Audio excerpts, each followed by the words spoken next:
Alright guys, so good morning. Today I am here with Enrique Vasquez Vargas. Enrique is a bilingual person who speaks two languages, both Spanish and English, and I'm going to ask him a few questions. So tell me, what do you think makes English such a global language, and do you believe this is positive or negative for other languages? I will say a thing that makes this language global is that it's very common, and for example, United States is one of the countries that has the most important economy in the world.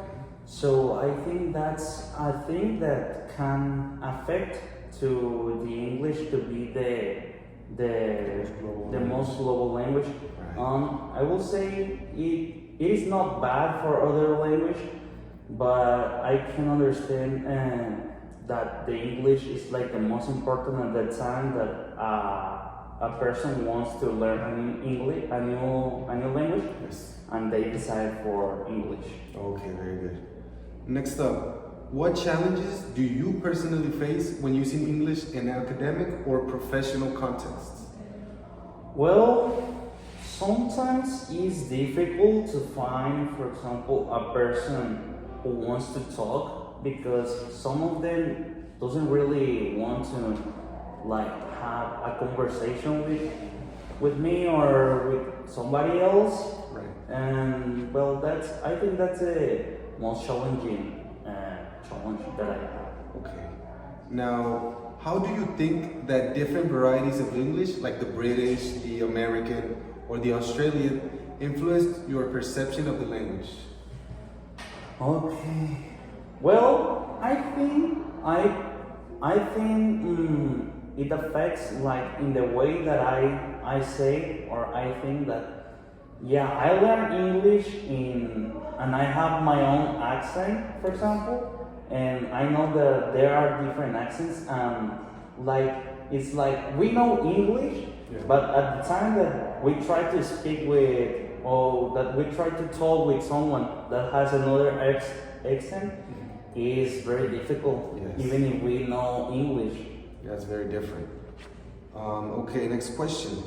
What role do you think English plays in shaping people's access to opportunities like education, jobs, or travel? But can you repeat the question, please? It says, what role do you think English plays in shaping people's access to opportunities like education, jobs, or travel? Okay. Well, for example, as English is the most common language in the world, I think that opens a lot of opportunities for people who wants to travel or to work, for example, Yes. in touristic places. Okay. Because as English is the most common, it's the most important because you are gonna use the English almost with almost all the tourists that you have. Okay. Now this one is a personal question. How do you personally use English outside of your studies, and what impact does it have on your daily life? Well, I use English, for example, when I am playing video games. I love playing video games, and I need to talk sometimes in English because some games has only servers with in English. Yes, that connect you with other people, but it is only in English. Okay. All right. Next question. How should an English teacher balance the importance of grammar with the need to encourage student communication? Okay. How? How should an English teacher balance the importance of grammar with the need to encourage the communication?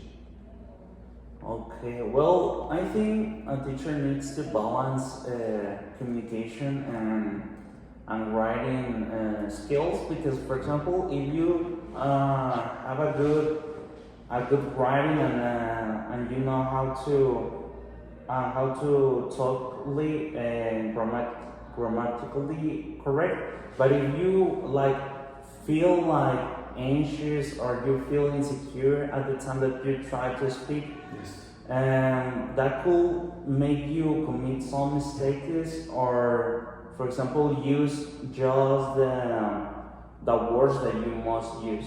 Okay, very good, very good. Now, next question. How do you think teachers should address sensitive topics when they appear in English literature or classroom discussion? It could be like race, gender, identity. How do you think it should be addressed? Well, I think the first thing that you don't need to do is, like, for example, give examples, because it can happen that you have a student which has some of these characteristics, Yes. it will affect him. And also, I think you need to take this very seriously and respectfully. Okay, very good. Next one. What ethical responsibilities do English teachers have when correcting students' mistakes in front of their peers? Well, the most important thing, I think, is not make the student feel like he commit a wrong mistake or he's too bad for it. Okay.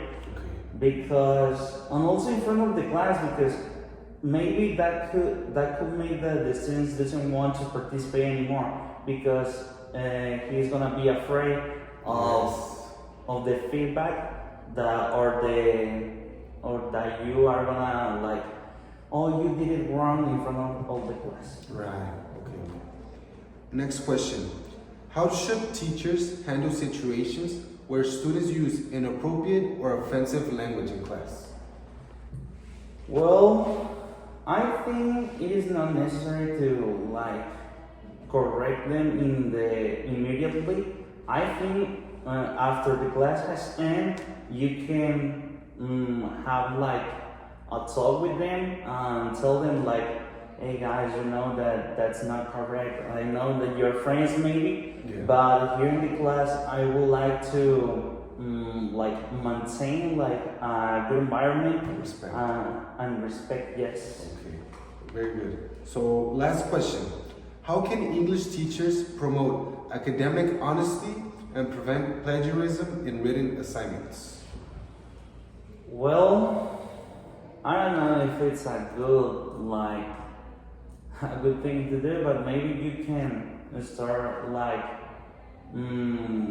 saying that's it's gonna affect their scores, Right. and maybe and maybe I think you can, like, give them tools or, like, help them at the time that they are, like, doing a work that needs or that is very extensive. So in that way you can avoid them to use the yeah.